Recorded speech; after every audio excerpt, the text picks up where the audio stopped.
When I made this video about 5 years ago, I told you that I ate this grilled cheese about every other day for almost 2 years. What I didn't say was the other days, I was eating this. A chorizo torta from a food truck down the block in Fort Greene called the Jalapeno Truck. Now, I love Mexican food and I love sandwiches. And everything a taco or a burrito has, a torta has, plus more. A well-made torta is one of the most underrated Mexican culinary contributions, and today we show it a little respect.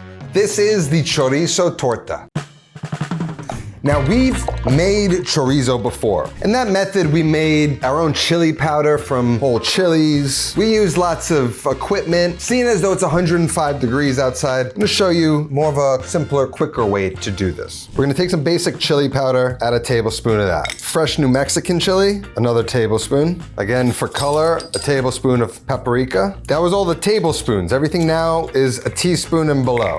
Teaspoon of guajillo chili. You could do a teaspoon or a half teaspoon of cayenne, depending on how hot you like it. Teaspoon of onion powder, teaspoon of garlic powder, teaspoon of coriander, teaspoon of cumin, teaspoon of Mexican oregano. Then I've got some Mexican cinnamon. Now, you don't have to add this, but a little hint of warmth, actually very nice. Just gonna take some of these and grind it. You just take it through a strainer, just add a touch. Gonna add some salt, fresh cracked black pepper. Gonna add maybe a 1/4 cup of oil, and then about a 1/4 cup of white vinegar. You wanna whisk it then until this sort of thick paste forms. And here we have some 80-20 ground pork. Then we're just gonna take our pork and add it to the bowl. And I'm really gonna work the paste into the meat. And it's as simple as that. Now you can cook this right away, but we've got some time, so we're gonna let it marinate in the fridge. Now in a torta, usually there's similar things to like a taco or burrito, and one of the main things is like a diced raw onion mixed with cilantro. You also have tomatoes in one, but we're gonna use all those ingredients just in a different form. And one of the things we're gonna do with this is we're gonna make like lime pickled red onions. We're gonna just take the top and the bottom off of a red onion, cut it in half. And now we want a nice crisp, right? So instead of cutting it across the fibers of the onion, which sort of like allow it to cook down much more tender, we're gonna cut it along the lines running across the surface. Thin, but not super thin. And we're gonna add those to a bowl. Some salt, big pinch. Some sugar, smaller pinch, but a nice amount. Mix that together, make sure those onions are coated. Squeeze that salt and that sugar in, and they immediately start kind of sweating and breaking down. Now I take about 2 limes or so, squeeze in some lime. Now it doesn't look like a lot of liquid, but over time, everything's gonna break down, the moisture of the onion's going to release, and it's going to turn red, just like any other beautiful pickled red onions, but without the fuss. Next up, refried beans. Now I've showed you how to make beans from dried. Here's another option to make them in a slightly more convenient way. The only difference is you lack the texture that you get when you cook them from dried. But for a sandwich, we're kind of gonna lose the texture anyway, so this is just fine. First, we're gonna add a generous dollop of lard. Once it's melted, we're gonna add those garlic cloves. Once you start seeing it blistering, browning, transfer it into a blender. Leave the lard in there on the stove with the heat off for now. To that, we're gonna add another dollop of lard. We're gonna add 2/3 of the beans, leaving some reserved. Now, if you cook them from dry, you would have some sort of bean broth, but we need a little bit of water. We're not gonna be able to puree them without enough water. It's also gonna make it a little too loose, so I'm just gonna cook it down after that. And at a minimum, that should be enough. We can take that mixture and pour it into the beans. We're gonna get the lard back on the heat. We wanna bring that up to a simmer, and as you're gonna see, there's like a lot of lard split with those beans, but you just need to kind of emulsify it, almost like a pasta. It's a little thin, so we're just gonna cook it down for a little bit. That's going to reduce, be nice and perfect. So those beans are cooking. We can check on our onions, which, you know, as you can see, look just like pickled red onions. The liquid has dyed red and the onions have softened, so now those softened onions are just reabsorbing that colored liquid, turning them like hot pink. Next up, we got guacamole. First step is a little garlic, and I like to grate it in first and then hit it with the lime. Just mellow it out. I think we should go over an avocado, how to shop for it. First off, always look for the little nub intact, right? If you find it popped out, now you've given a channel for air to go in. That's where it starts oxidizing. And then I feel down at the bottom. I don't want it super soft, but I don't want it hard as a rock. Bottom is the last place that the avocado will ripen. So if it's soft up here, doesn't necessarily mean it's still soft down here. Then what we can do, cut it open, and it should be really a perfect avocado inside. There you go. I started just literally smashing the avocado in its shell, and then you literally just scoop it out. Then we hit it with some salt, roughly torn fresh cilantro.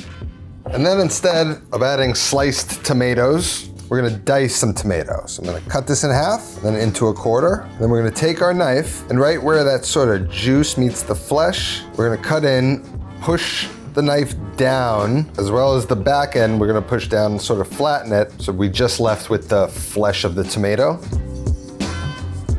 See that? Sort of open it up. And that's just so we can then go in, cut slices, and you just turn them, you got diced tomatoes.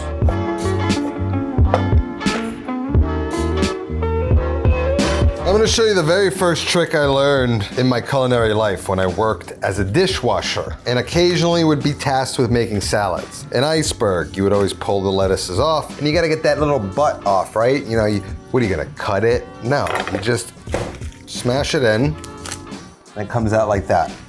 And you have a perfectly cored head of lettuce. So I'm gonna get it to where the lettuce is beautiful, cut it in half, and we're just gonna start slicing. Just go ahead and make some shredders. Then we've got our Oaxaca cheese. If you have to make a comparison, closest to mozzarella, but it's kind of like a rope, like a knotted bocconcini. So what we're gonna do is grate it. And you got our shredded cheese.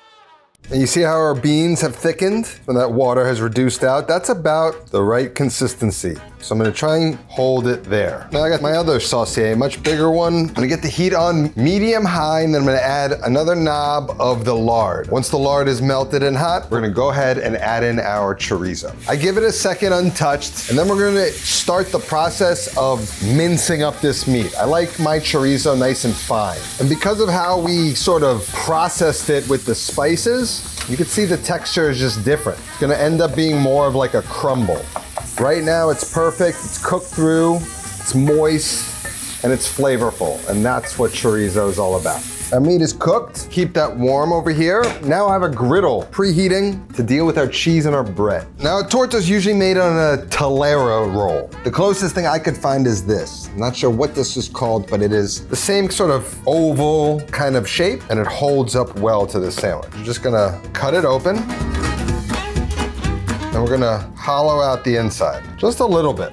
First step is toasting the roll straight onto the griddle. Get a nice little brown going on. Once it's toasted, push that off to the side, and then place 2 sections of cheese approximately the shape of each side of the bread. Let that melt into the pan and allow it to start caramelizing right on the griddle. Then you're gonna place the roll right on top of the cheese, and you gotta scrape underneath it to lift the cheese crust off. It should be caramelized, melty, gooey, and the roll should be nice and warm, ready to assemble the torta. Beans go on the bottom, guac goes up top, chorizo on the beans, pickled jalapeños on the guac, pickled onions on top of the jalapeños, and then the lettuce. Close it up. Then we're gonna wrap it up in foil. Then we cut it, and there you have a Mexican torta. Sandwiches are supposed to be fun, and to me a torta is a fun sandwich. The food truck world was cutthroat, and at 24, I don't think this guy had sharpened his edges yet. But right when we started out, this Mexican food truck made friends with us, and it was a nice camaraderie to have. Another business down the block, just like us, understood us, and we'd feed each other. And so this sandwich reminds me of that. Again, you can make this carne asada, barbacoa, carnitas, al pastor, any type of meat can go in a torta. If you want it, links down in the description. That's all that I have today. I'll see you next time. Until then, take care of yourself and go feed yourself.